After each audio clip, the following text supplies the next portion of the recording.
Sarah Mitchell had always dreamed of visiting London. The 28-year-old teacher from Ohio saved for 3 years to afford this trip.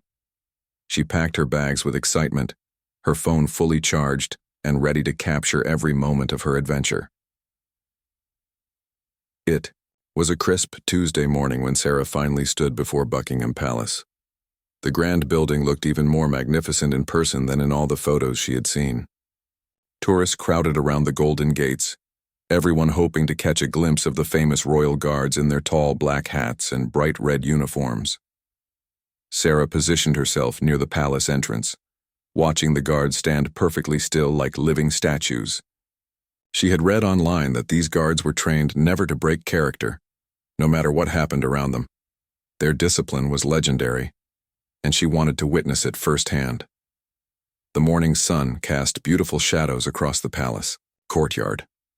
Sarah pulled out her phone and began recording, planning to send videos to her family back home.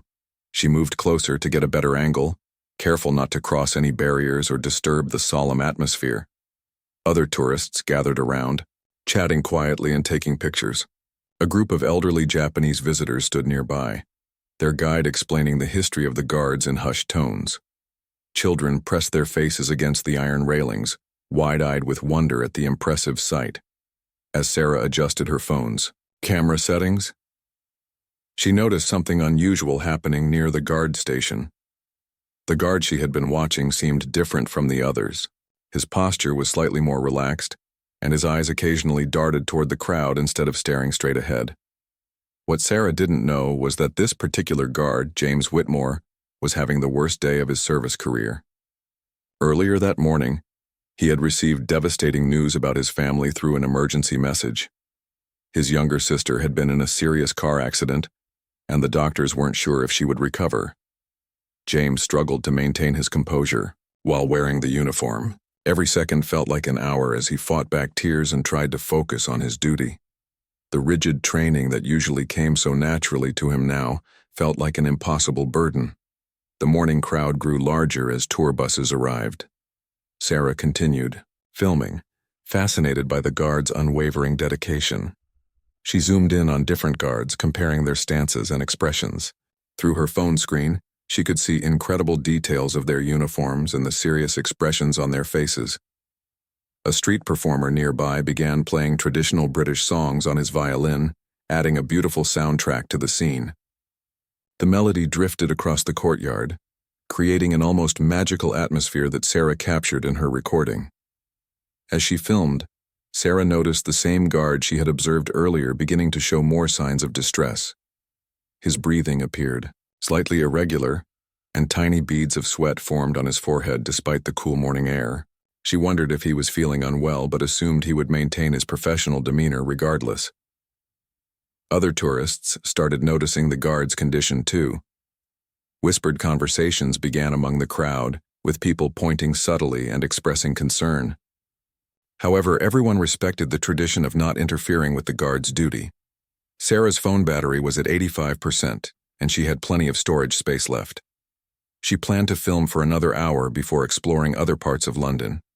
Little did she know that her innocent tourist video was about to capture something that would change everything, for both her and the struggling guard standing just a few feet away. The stage was set for an incident that would reveal the human side behind the ceremonial uniform, challenging everything people believed about the unbreakable discipline of the royal guards. Sarah's finger remained steady on the record button, completely unaware that she was about to witness something extraordinary. The tension in the air was building, though most tourists remained oblivious to what was happening. Sarah continued recording, her phone capturing every detail of the scene unfolding before her. The guard she had been watching, James Whitmore, was fighting an internal battle that threatened to break through his professional exterior. James received his military training at the prestigious Wellington Barracks, where recruits learned to endure extreme physical and mental pressure. He had stood guard through thunderstorms, scorching heat and bitter cold. He had maintained his position while drunk tourists shouted at him, and children tried to make him laugh. But nothing in his training had prepared him for the emotional devastation he was experiencing today. His phone buzzed again in his pocket, with another message from the hospital. James knew he couldn't check it while on duty, but the uncertainty was eating him alive. Was his sister getting worse? Had she woken up? These questions tormented him as he struggled to keep his eyes fixed straight ahead. Sarah zoomed in with her phone camera, fascinated by the intricate details of the guard's uniform. The golden buttons gleamed in the morning light, and every element of his appearance was perfectly arranged.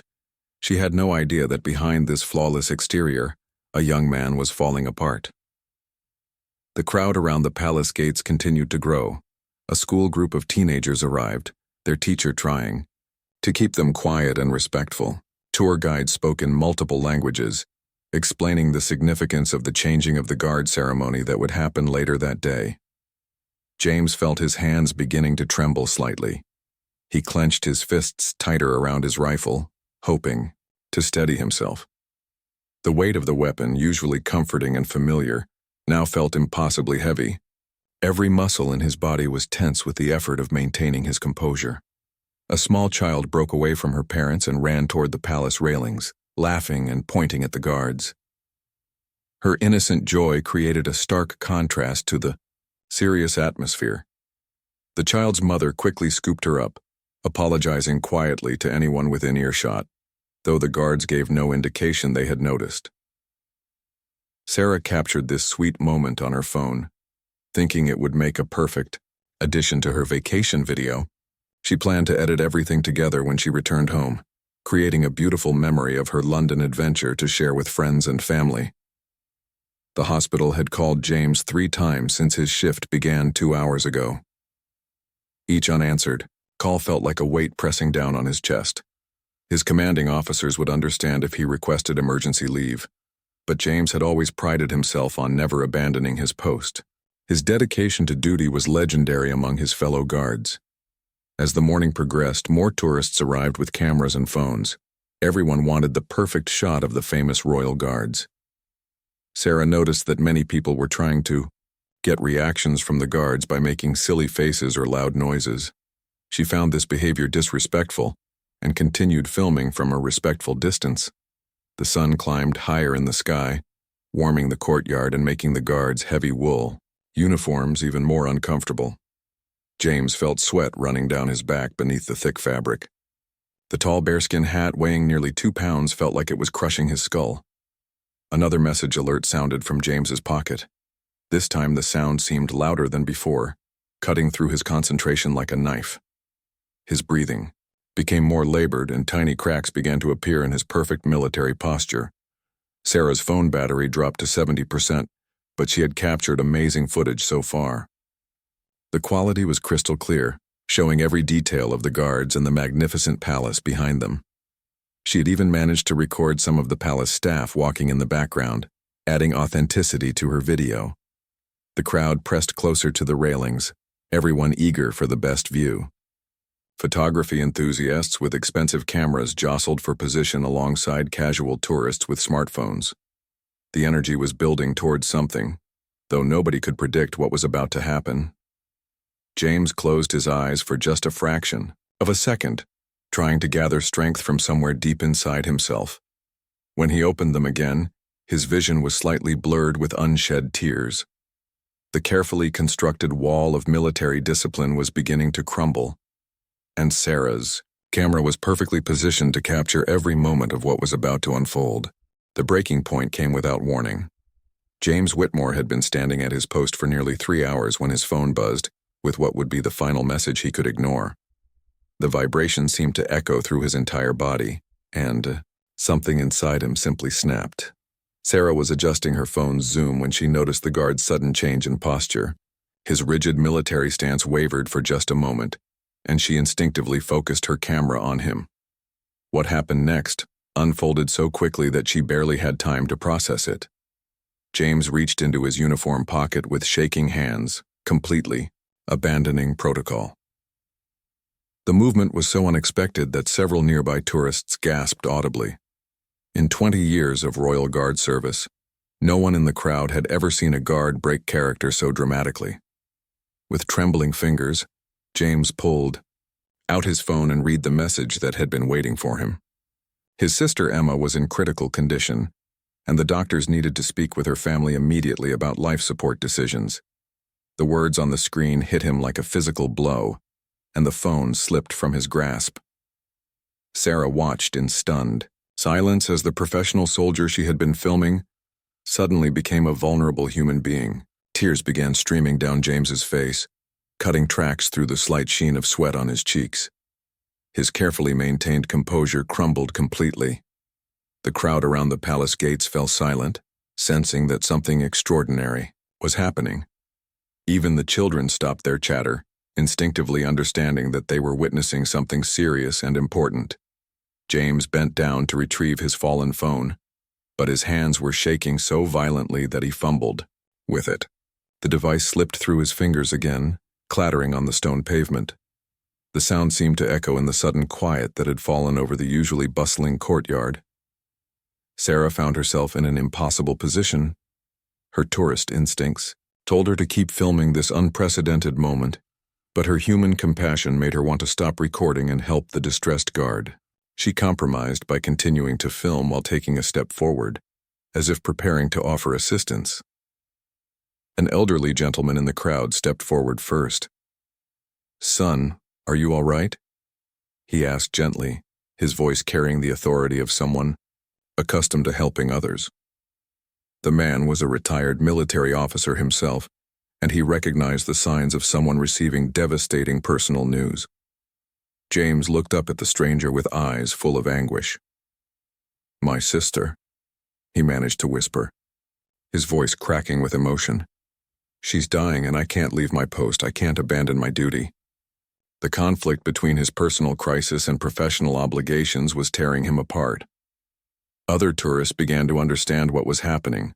A woman with a nursing badge on her jacket moved closer, ready to provide support if needed. The atmosphere shifted from curiosity to genuine human concern as strangers united around someone in crisis. Sarah kept her phone steady, capturing every moment of this raw human drama. She realized she was recording something that challenged every assumption about the stoic royal guards. This wasn't the ceremonial display that thousands of tourists came to see. This was real life intruding on tradition in the most heartbreaking way possible. James tried to stand back at attention, but his body wouldn't cooperate. Years of military training warred with overwhelming grief and fear. His rifle felt impossibly heavy in his hands and his legs threatened to give out beneath him.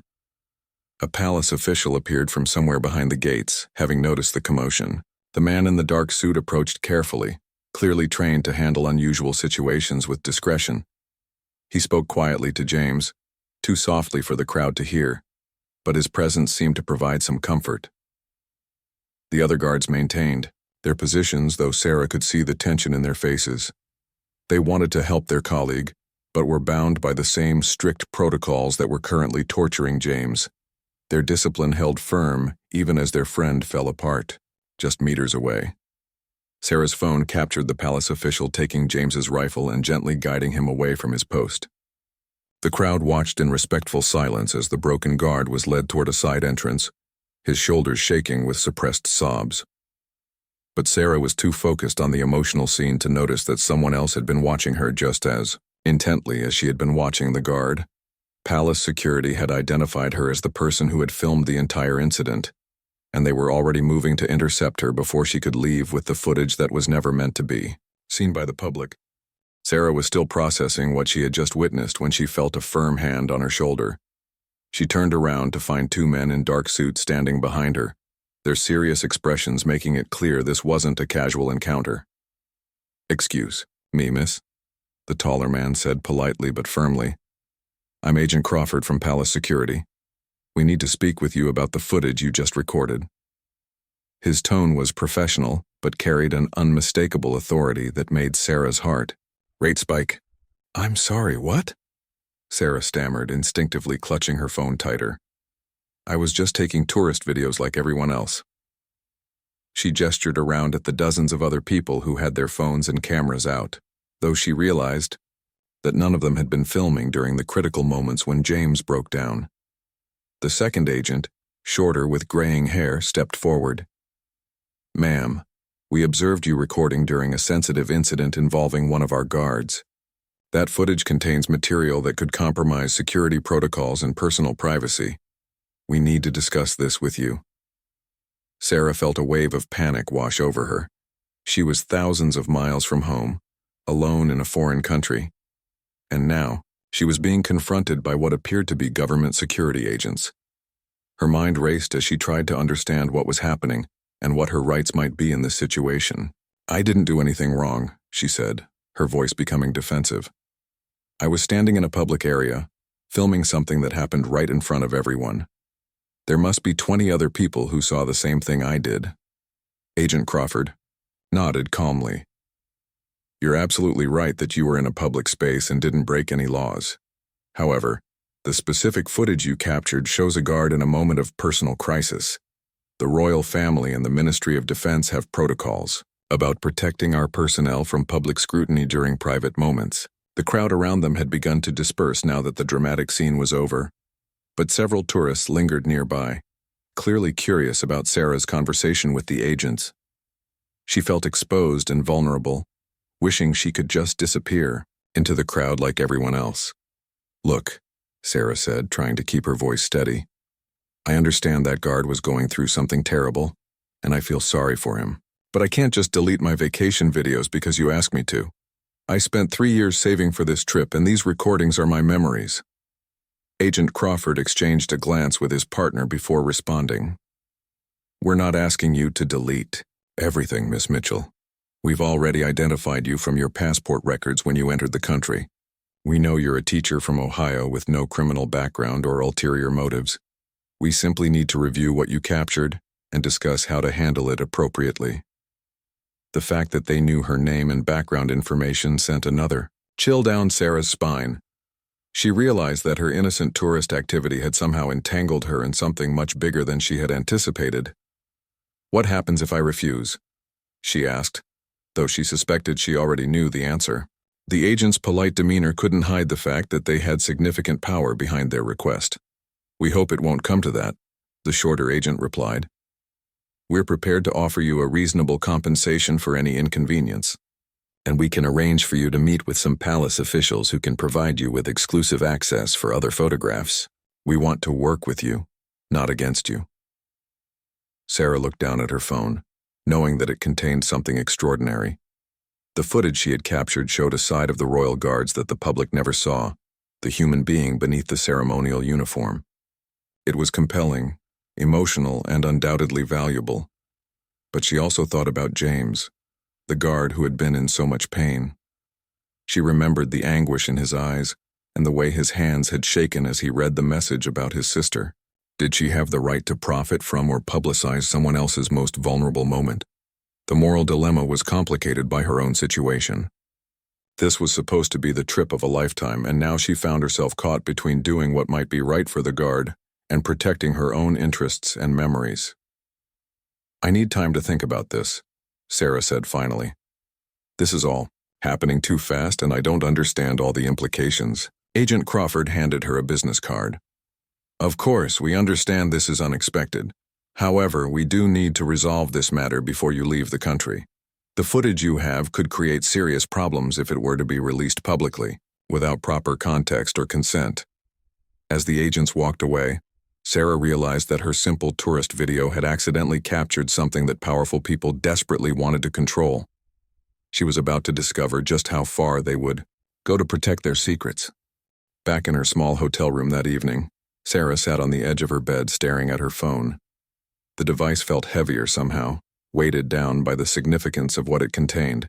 She had spent the entire afternoon walking through London, trying to process what had happened and decide what to do next. The business card from Agent Crawford lay on the nightstand beside her. She had looked up the phone number online and confirmed it was legitimate. These were real government security agents, not some elaborate scam. The reality of her situation was beginning to sink in. Sarah played back the footage for the 10th time that day. Watching James Whitmore's breakdown again made her heart ache. She could see the exact moment when the text message shattered his composure, the way his professional mask crumbled to reveal raw human pain. It was devastating and beautiful, and completely authentic. Her phone rang, startling her from her thoughts. The caller ID showed her sister's number back in Ohio. "Hey, Jenny," Sarah answered, trying to sound normal despite everything that was happening. "Sarah, how's London? I've been waiting all day for you to post some pictures on social media. Are you having an amazing time?" Jenny's enthusiasm felt like it was coming from another world. "It's been interesting," Sarah said carefully. She wanted to tell her sister everything, but something held her back. The agents had made it clear that discretion was important, and she didn't want to drag her family into this situation. "Come on, give me details. Have you seen the palace? Did you do the touristy stuff? Please tell me you're not just sitting in your hotel room being antisocial." Sarah almost laughed at how wrong Jenny was about her day. "I saw Buckingham Palace this morning. It was incredible, but something unexpected happened." She found herself telling her sister about witnessing the guard's breakdown, though she left out the parts about being approached by security agents. "Oh my God, that's so sad," Jenny said when Sarah finished. "That poor guy. I can't imagine having to stand there and not be able to help your family when they need you. Did anyone help him?" "Yeah, some people stepped in and palace officials took care of him. But Jenny, I recorded the whole thing. I have it all on video, and now I don't know what to do with it." There was silence on the other end of the line for a moment. "What do you mean you don't know what to do? It's your video, right? You can do whatever you want with it."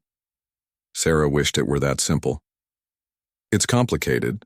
There are privacy concerns and other factors I can't really explain. I just need to figure out the right thing to do." After ending the call with her sister, Sarah made a decision that would change everything. Instead of calling Agent Crawford immediately, she decided to do some research first. She wanted to understand exactly what she had captured and what the implications might be. She started by searching online for information about RoyalGuard protocols and previous incidents involving guards breaking character. What she found surprised her.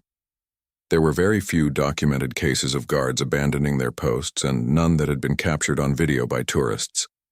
The more Sarah researched, the more she understood why the palace security was so concerned. The royal guards were symbols of British tradition and discipline. The image of an unbreakable soldier was part of the mystique that drew millions of tourists to London every year. But Sarah also found articles about the intense pressure these young men faced. Many were active military personnel dealing with the same personal struggles as anyone else, yet they were expected to be living statues during their ceremonial duties. The human cost of maintaining this tradition was rarely discussed publicly. As midnight approached, Sarah made another decision that would prove crucial. She uploaded the video to a secure cloud storage account and made several backup copies. She wasn't planning to release the footage publicly, but she wanted to protect it in case anything happened to her phone. At 2 a.m., she was still awake when her phone buzzed with a text message from an unknown number. "Miss Mitchell, we know you're struggling with this decision. Perhaps it would help to meet the guard you filmed today. James Whitmore would like to speak with you personally about what happened. Are you interested?" Sarah stared at the message in disbelief. The agents were offering her a chance to meet James himself. This wasn't just about deleting footage anymore. This was about understanding the human story behind what she had accidentally captured. She typed back, "When and where?" The response came immediately. "Tomorrow morning, 10 a.m., we'll send a car to your hotel. James wants to tell you about his sister and explain why this footage could destroy his career. After you hear his story, you can decide what to do with your video." Sarah set her phone aside and tried to sleep, but her mind was racing. Tomorrow she would meet the man whose most vulnerable moment she had captured, and she would have to decide whether to protect his privacy or preserve her own rights to the footage. The decision was becoming more complex by the hour, and she was about to discover that James Whitmore had secrets that made this situation far more complicated than she could have imagined. The black sedan arrived at Sarah's hotel exactly at 10 a.m., just as promised. As she climbed into the back seat, she felt like she was entering a different world, one where tourist videos could lead to meetings with government officials and conversations that might change someone's life forever. The car drove through parts of London Sarah hadn't seen before, eventually stopping at a quiet government building far from the tourist areas. Agent Crawford met her at the entrance, his demeanor more relaxed than the previous day, but still professional. "Thank you for coming, Miss Mitchell. James is waiting upstairs, and I think you'll find his story quite compelling. Before we go up, I want you to know that whatever you decide after this meeting, we'll respect your choice." Sarah nodded, though she wasn't entirely sure she believed him. Everything about this situation felt surreal, like she had accidentally stumbled into a spy movie during what was supposed to be a simple vacation. James Whitmore was waiting in a small conference room, dressed in civilian clothes that made him look younger and more vulnerable than he had in his ceremonial uniform. His eyes were red-rimmed from exhaustion, and Sarah could see the weight of worry in his posture. "Miss Mitchell," he said, standing as she entered. "Thank you for agreeing to meet with me. I know this must be very strange for you." Sarah sat across from him, studying his face. Without the formal uniform and rigid posture, James looked like any young man dealing with a family crisis. "How is your sister?" she asked, surprising herself by leading with compassion rather than questions about the footage. James's expression softened with gratitude. "Emma is stable now, thank you for asking. The surgery went well, and the doctors think she'll make a full recovery. But yesterday morning when you were filming, we didn't know if she would survive the day." "I can't imagine how that must have felt," Sarah said sincerely. "Standing at your post when your family needed you must have been torture." "It was the hardest thing I've ever done," James admitted. "But that's not the whole story, and that's why I wanted to meet you personally." He paused, seeming to gather courage for what he was about to reveal. "The truth is, I've been struggling with anxiety and depression for months. The military has excellent support systems, but there's still a stigma about seeking help, especially for ceremonial guards. We're supposed to be unbreakable symbols of British strength." Sarah listened intently as James continued his story. Yesterday wasn't just about Emma's accident.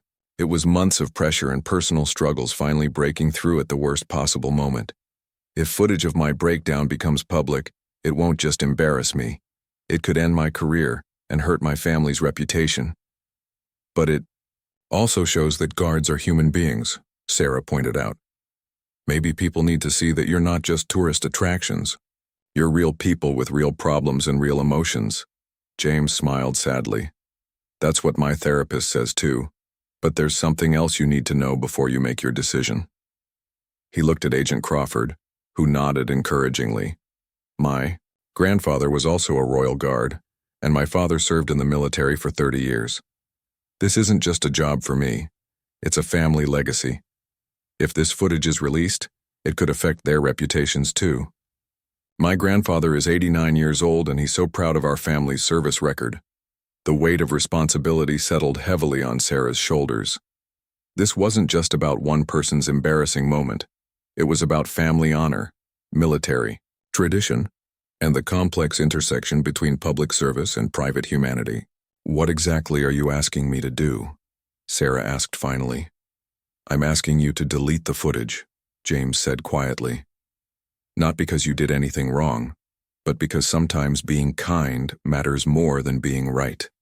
I know you have every legal right to keep it, but I'm hoping you'll choose compassion instead." Sarah sat in silence for several minutes, weighing everything she had learned. The footage was extraordinary, a genuine moment of human vulnerability that challenged assumptions about strength and duty. It was probably worth a significant amount of money to news organizations or social media platforms. But looking at James's face, she saw something more important than viral video potential. She saw a young man who had served his country with honor, who was getting help for his mental health struggles, and who was trying to protect his family's legacy while dealing with his sister's recovery. "I have one condition," Sarah said finally. "I want to meet Emma when she's better. I want to know that this family I'm protecting is worth protecting." James's eyes filled with tears of relief. Of course, Emma would love to meet the American tourist who helped her brother. Sarah pulled out her phone and, with James and Agent Crawford watching, deleted the original video file. Then she logged into her cloud storage and deleted the backup copies as well. Years of vacation savings and documentation disappeared with a few taps of her finger. "Thank you," James whispered. You don't know what this means to my family. As Sarah left the building and returned to her tourist activities, she realized that sometimes the most important moments of a trip aren't the ones you capture on camera. Sometimes they're the ones where you choose to put the camera away and simply be human with another person who needs your kindness. 6 months later, Sarah received a wedding invitation in the mail. James Whitmore was marrying his longtime girlfriend, and Emma, fully recovered from her accident, was going to be the maid of honor. At the bottom of the invitation, in handwriting, were the words, "Thank you for giving me the chance to be worthy of this happiness." Sarah never regretted her decision to delete the footage. The memory of helping someone in their darkest moment turned out to be worth more than any viral video could have been.